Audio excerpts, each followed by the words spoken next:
Hello Sagittarius, and welcome to the Green Woman Tarot.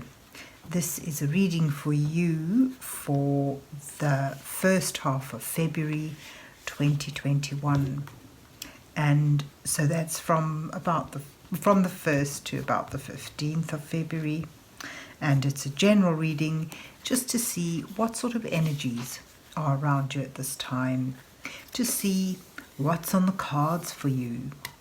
But before we delve into the tarot reading, I need to consult the oracle. And this is the Botanical Inspirations Oracle. And I'll be using this to draw a couple of cards from, just to start your reading off with. So let's see what words of wisdom the mysterious oracle has for Sagittarius for the for the first half of February 2021.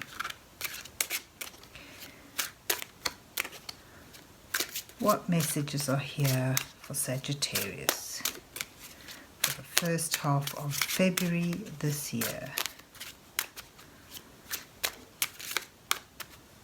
What does Sagittarius need to know? Oh, okay. So you've got one card falling out already. And I'll just draw another card for you. So you start with false indigo, immersion and intuition. When you reach the end of what you should know, you will be at the beginning of what you should sense. And that's a quote from Khalil Gibran. So it's a time for you where you may need to tap into your intuition and really delve into something, immerse yourself in something.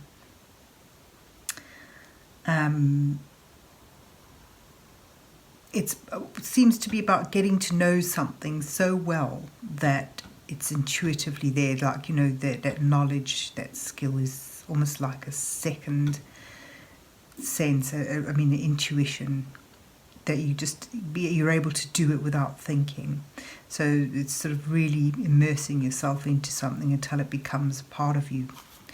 And then you've got Venus Mallow, delicate, fleeting beauty. When life is not coming up roses, look to the weeds and find the beauty hidden within them. That's L.F. Young. So it suggests that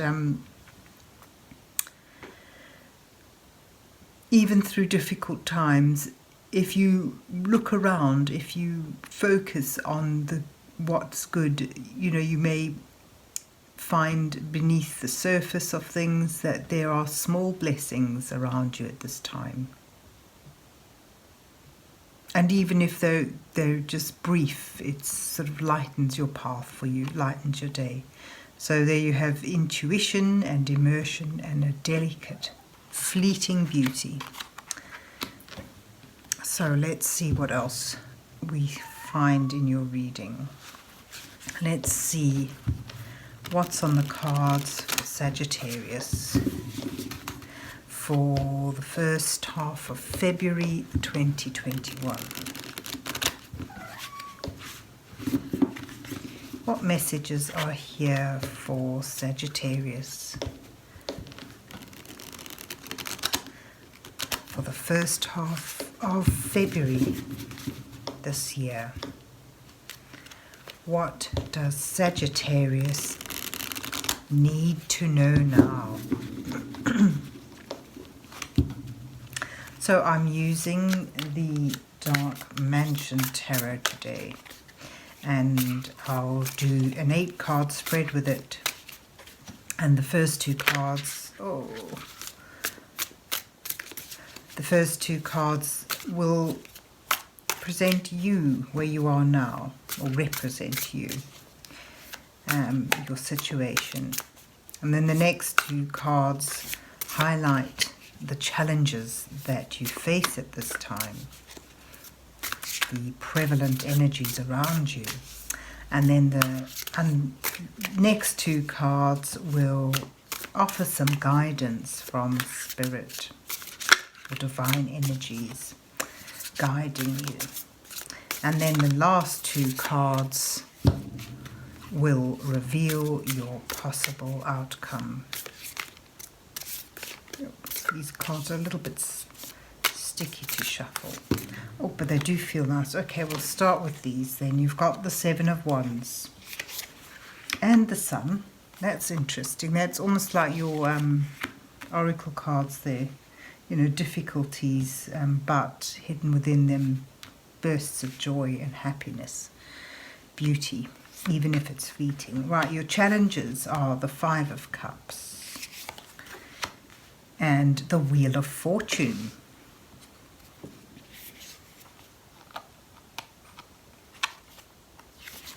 Then your guidance from Spirit is the Emperor and the Fool. That's lovely energies there. And then you've got the Ace of Swords and the Six of Cups in your outcome cards. So this is, I can see immediately, you know, difficulties and sense of loss, but new beginnings emerging from that.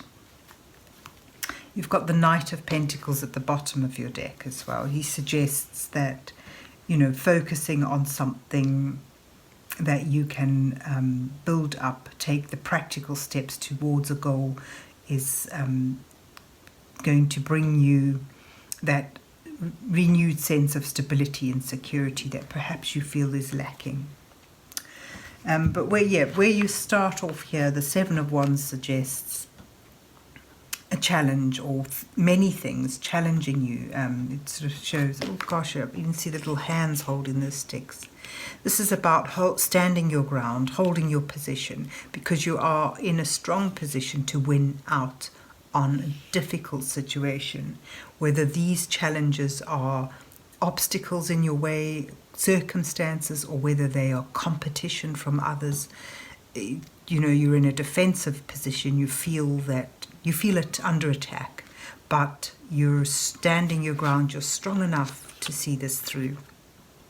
And the Sun indicates, usually, you know, it's the happiest, brightest card in the tarot spread deck, and it sort of indicates here that you can succeed. You've got a sense deep down, even if you're feeling on the surface really overwhelmed by competition and problems, that you know deep down that you can succeed. And you know, as I said, with your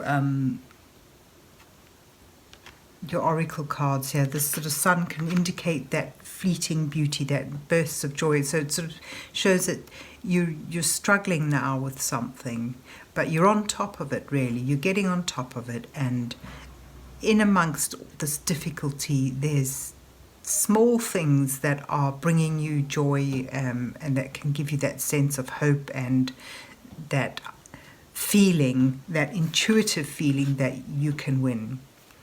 And you know, you can put this false indigo card here as well, because it's sort of that immersion, that sort of total that sense that you're being swamped with this competition or these challenges or these difficulties, and your focus and attention is on really defending your position. But intuitively, you know that there's hope here still, that you're not ready to give up, standing strong. But your challenge cards here sort of shows that the Five of Cups indicates that you are actually needing to get over some degree of loss.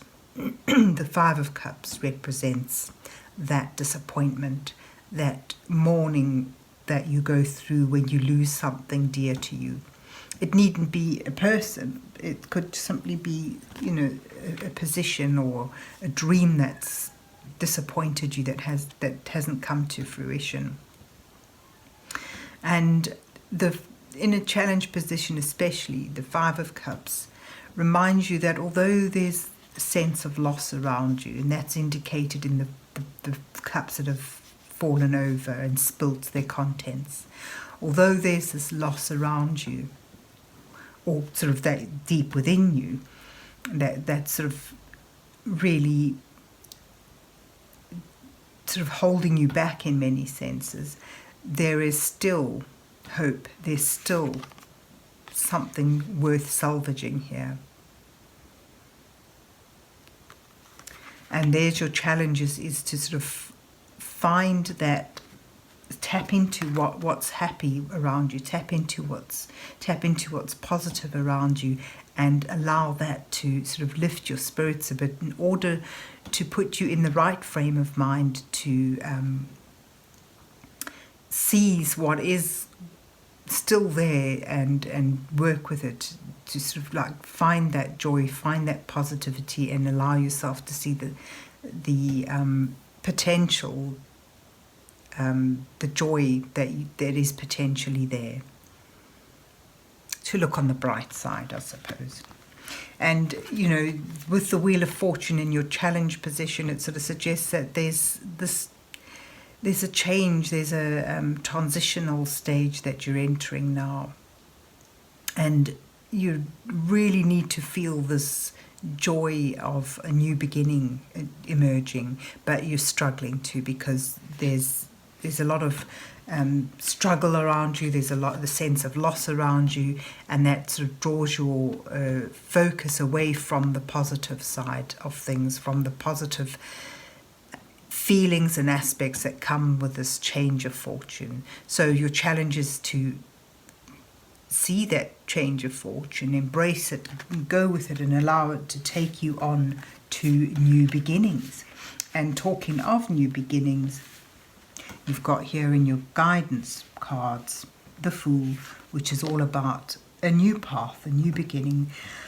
And it sort of suggests that you may actually have to take a leap of faith in order to embrace this. You know, perhaps fear of repeating that sense of loss and sorrow, it may hold you back.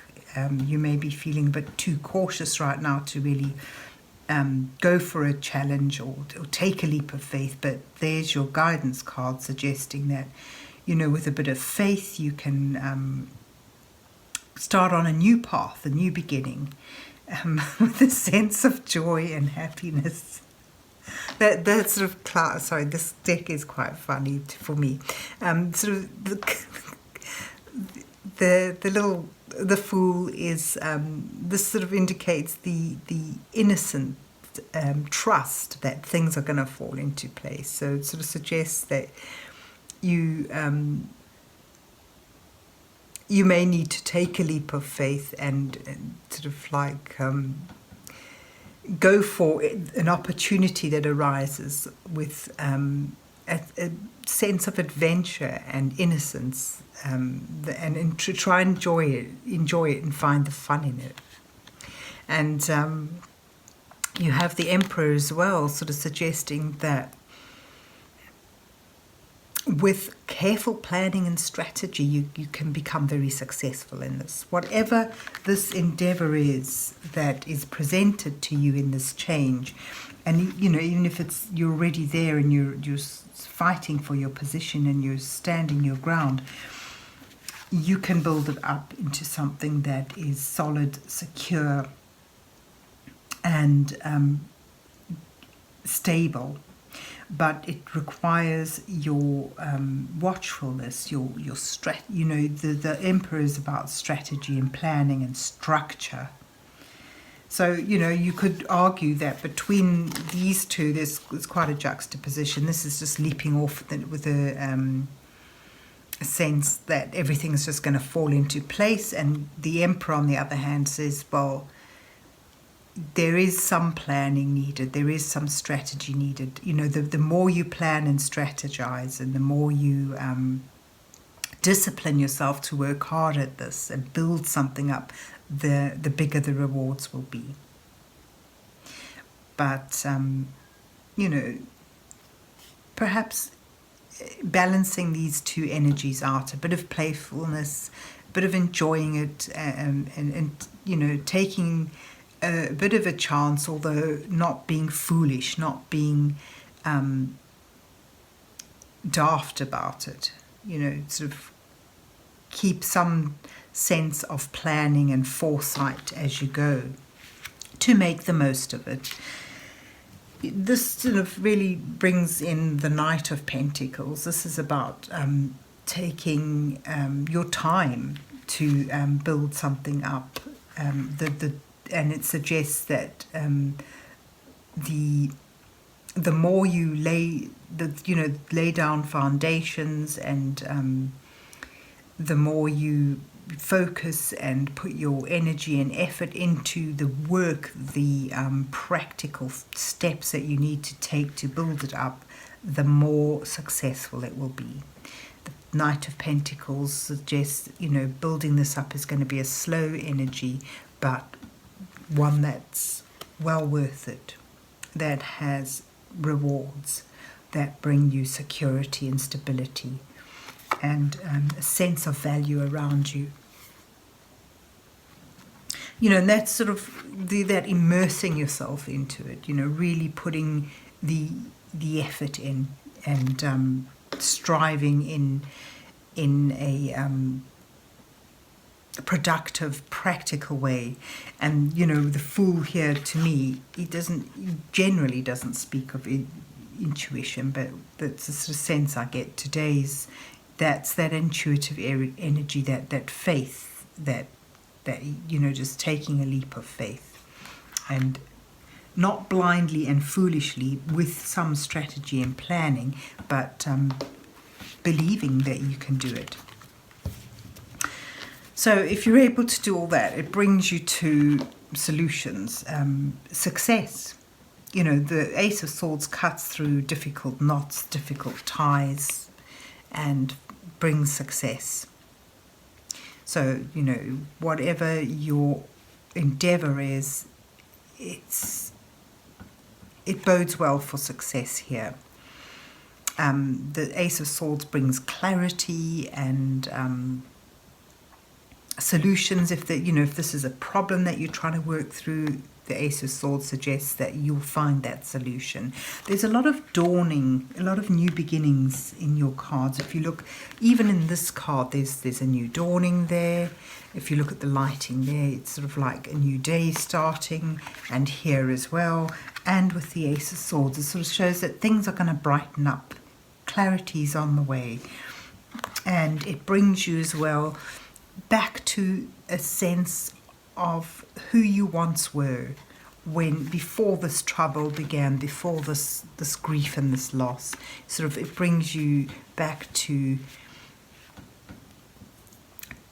times when things were sweet and innocent, when things were simpler, and you sort of like revisit that joy that you once had for life.